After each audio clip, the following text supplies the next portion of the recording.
Trump is crashing the stock market by 20% this month, but he's doing it on purpose. And this is why Warren Buffett just said Trump is making the best economic moves he's seen in over 50 years. Now, here's the secret game he's playing, and it could make you rich. Now, that's just part of a TikTok that Donald Trump shared on his Truth Social account today. Now, while the economy is in a tailspin, people are worried about tariffs, Trump has shown that he has other priorities. But before we get into that, Cenk, do you think there's any truth to the video, that this is a big money-making opportunity? Well, actually half and half. So the Warren Buffett part is hilariously false. So we'll get to what Warren Buffett actually thinks in a second. But is it a money-making opportunity for some rich folks? It is. So we'll tell you the mixed bag right now. And by the way, did he actually crash it on purpose? And is that a good thing? And it's a good thing because super rich people can make more money now?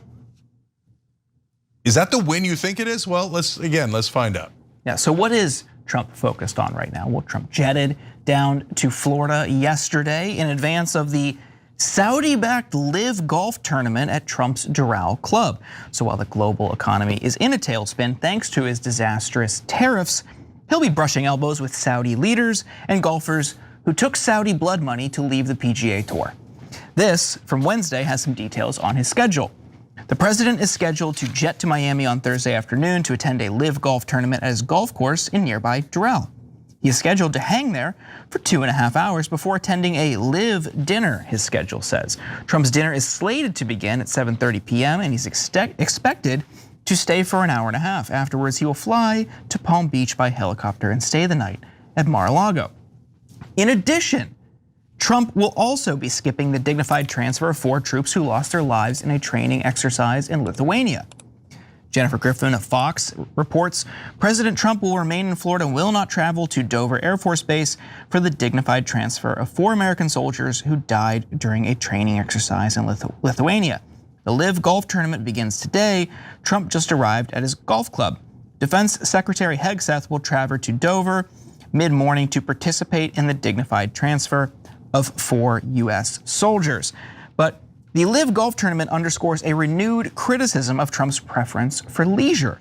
As of Wednesday, Trump had already spent 25% of his time back in office golfing. President Donald Trump has reportedly spent 18 of his first 69 days back in office on one of his golf courses. That means he's apparently been working on his swing for roughly 1/4 of his second term.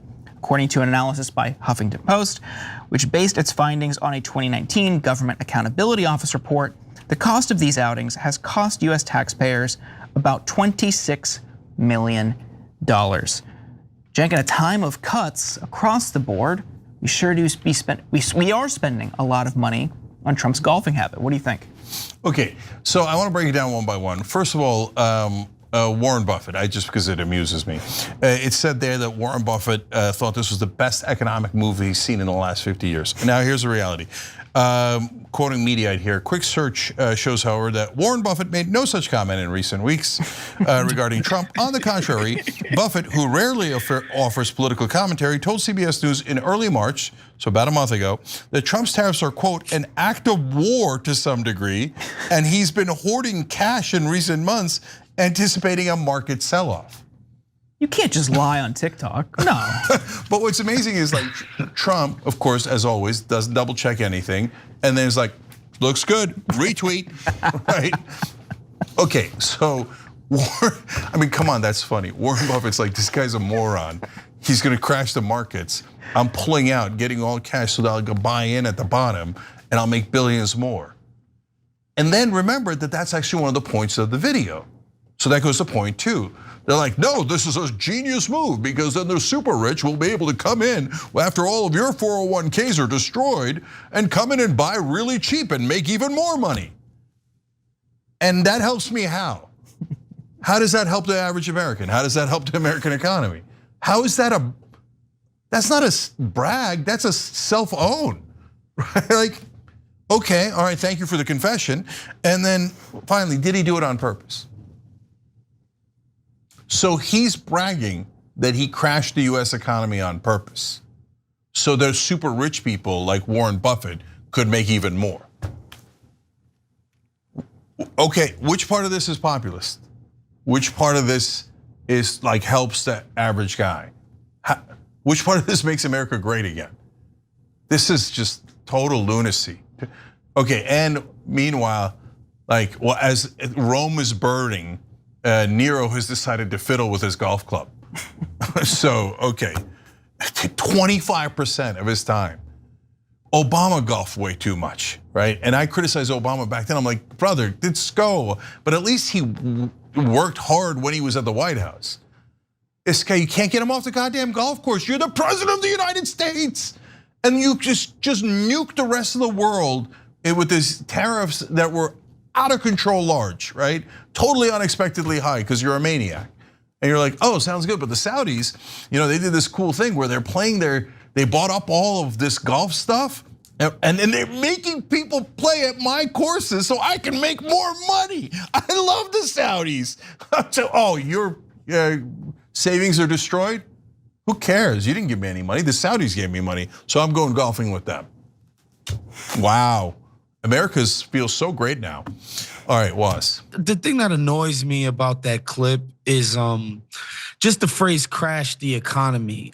We gotta actually say what that means. We're talking about millions of people out of work, and countless others more whose retirement, like actual people, normal people who have worked their whole lives, got this 401k as their nest egg, being completely cooked by this dude's whim. And the idea that he crashed this, meaning put millions of people out of work. If this thing continues apace, that's what's actually gonna happen, and has said nothing by way of what are we gonna do for or with these people. Nothing, nada, zip, zilch, no vision on that.